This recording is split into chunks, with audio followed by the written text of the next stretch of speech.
cepat mandi supaya tatap muka kita dan lancar.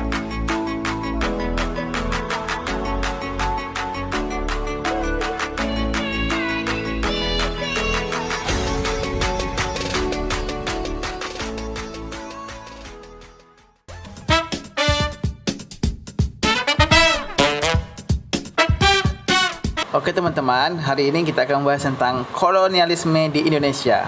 Yang akan kita bahas pertama adalah pengertian, tujuan, jenis, dan dampak kolonialisme di Indonesia.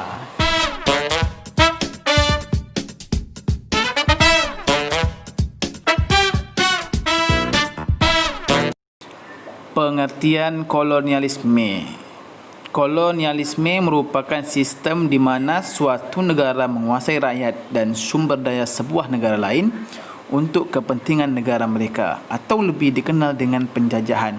Ini persis yang dilakukan oleh Belanda terhadap Indonesia, menguasai dan monopoli perdagangan Indonesia waktu itu. Bahkan bukan hanya perdagangan yang dimonopoli, politik dan sosial juga dimonopoli oleh Belanda untuk kepentingan negara mereka.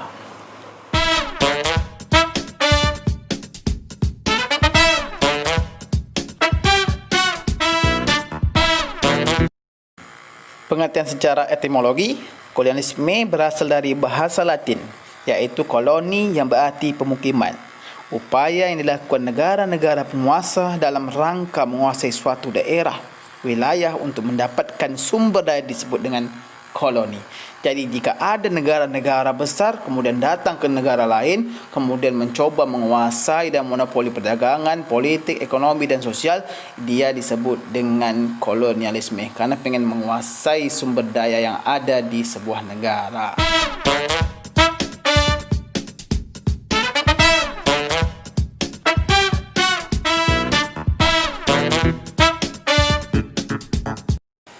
Tujuan kolonialisme. Tujuan utama kolonialisme adalah kepentingan ekonomi. Umumnya, kolonialisme memiliki tujuan untuk mencari dominasi ekonomi dari sumber daya, tenaga kerja, perdagangan di wilayah tersebut.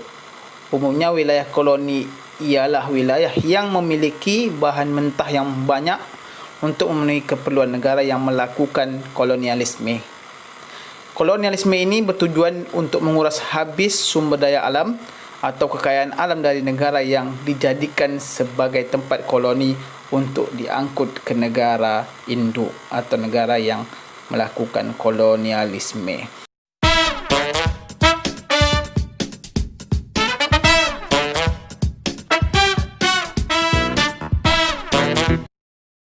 Jenis-jenis kolonialisme. Ada 5 jenis kolonialisme. Yang pertama, koloni domisili, koloni deportasi, koloni eksploitasi, koloni defensi, dan terakhir koloni netral.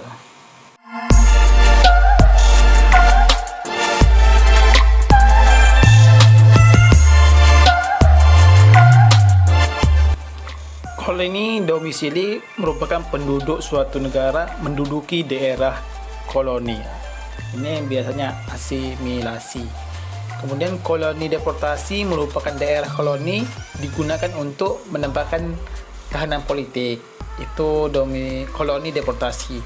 Kemudian koloni eksploitasi ini merupakan daerah koloni dieksploitasi sumber daya alamnya, sumber daya manusianya untuk keuntungan finansial negara yang melakukan kolonialisme. Kemudian koloni defensi merupakan daerah koloni berupa pulau-pulau untuk kepentingan pertahanan. Mereka akan membangun pertahanan untuk menghadapi serangan dari pihak lawan yang lain. Kemudian yang terakhir adalah koloni netral, merupakan pendudukan sebuah wilayah yang hanya digunakan tempat tinggal tanpa ada maksud lain.